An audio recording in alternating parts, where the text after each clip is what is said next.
Alright, what is up guys? It's Rafael here, your 7-figure e-commerce coach, and you might be wondering why I'm wearing all this jewelry, all these bracelets on my hand. Well, today we're going to talk about the easiest niche to get started on Shopify, and yes, take a guess what it is. It's jewelry. Before we get into this video, remember to subscribe to this channel and hit the notification bell so you get a notification every time I put a new video, and I put a free training, how to get $10 out of every dollar that you spend on advertising for Shopify, down in the description below. It's the first link, completely free training. You'll get a lot of value from it. All right, let's go into my computer and find out. So, easiest niche to start out with on Shopify, that is jewelry. As I said, let me put it over here. Jewelry. But why exactly, right? The first reason is low startup cost. Very, very low product cost and low startup cost.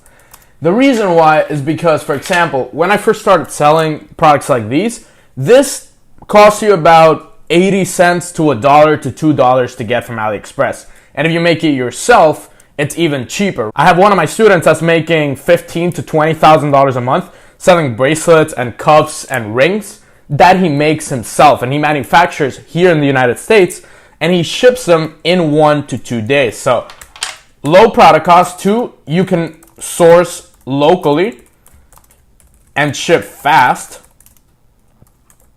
So you can source locally, ship fast, and it doesn't really take that much effort. Like this takes like 10 minutes for a person to make, and if you have a friend that can make them, it's even better. If you can source them locally for like $1, then you can sell them for about $15 to $30. I have another friend of mine that sells these for about like $80 a pop, and it costs them like $2 or $3 to sell. So the third reason is you can sell them for a very high price. And that's called high perceived value, right? High perceived value. What high perceived value means is that people, when they buy something like this, it looks really, really cool. Like if you see, let me show you a really cool one. For example, this one, I'm gonna zoom into it a little bit. It's got these different colors. And if you target people that are into yoga, chakra healing, bracelet healing, stone healing, right, like tiger stones, it's really, really powerful because these people will pay a lot for these types of bracelets, these types of jewelry. And, you know, it doesn't cost you that much. It just costs you maximum like $5. You can target people that like Buddha. As you can see here, there's a little, like, you can't see it that well on the camera, but it's a Buddha little icon. I'll put it up on the left here. But essentially, it's a high perceived value. People will pay a lot for these, probably upwards of $30, $50. And I've experienced myself selling these for like $25 to $30 at a cost of like 50 cents or 60 cents from AliExpress. If you go on AliExpress, you can find a lot of these very, very cheaply. So let's actually do a search on AliExpress for these.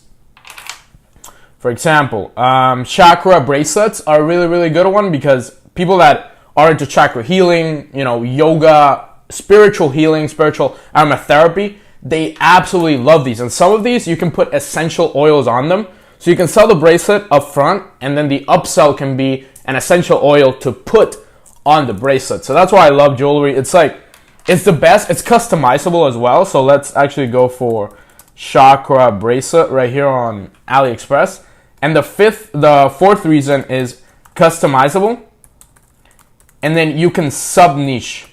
It's possible to sub-niche because, right, we're talking about sub-niching to a chakra, like a healing kind of jewelry, but you can also sub-niche to other things. If a person likes motorcycles, for example, you can make a ring about a motorcycle, a ring with a skull. Or if someone is into travel, you can make jewelry with little travel icons or different travel things. So it's very, very sub-nicheable, right? It's a niche, it's jewelry, but it's also sub-nicheable. It has a high perceived value, which means people will pay a lot more than what it actually costs you to make or source. Let's go to AliExpress, your chakra bracelet. See, $157 per piece, $197. See, this one has 1,113 orders and 467 feedback, which means half of the people that ordered are leaving feedback. This is not just some random drop shipper shipping them out and selling them. No, this is real people actually buying them on AliExpress. So here, 145, 134, 125. As you can see, there's a lot of options. Now let's search for travel bracelet, for example. and go for that. See, there's travel jewelry, travel rings, travel, they're a little bit more expensive. They're a little bit more expensive, but still, you have that high perceived value and that sub niche. And another one that's very, very trendy as well is doing bracelets or jewelry in general for specific holidays or for specific events. For example, you can do a Mother's Day bracelet. That's Mother's Day jewelry or Mother's Day bracelet. Let's see if something pops up. See, something like that. Like mom, you can make it very, very customizable and sub-niche it as well. Like if you're selling to nurses, if you're selling to construction workers, whatever it is really, you can sub-niche that and customize it depending on your audience. So there's a lot of options to do this, and that's why I recommend this as the best niche if you're a beginner. When to start out and how to start out is definitely jewelry. It's definitely one of the top ones that I recommend, and it's the top and easiest one for a beginner to start out with.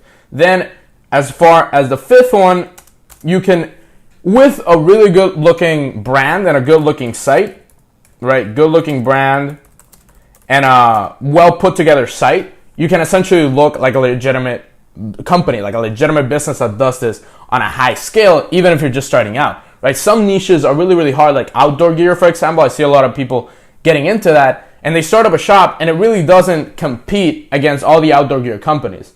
Now I see people starting jewelry stores, and it really competes because all you need is a good brand and that high perceived value, right? That basically showing off that you know what you're doing by just showing like pretty pictures and making sure a brand looks good. Also, another thing about sub-niching, it's a concept called a blue ocean. So blue ocean basically means where there's a lot of competition, a lot of people competing for the same customers. That's a red ocean, right? That's like overall like kitchen gadgets, electronics, all this stuff is red ocean.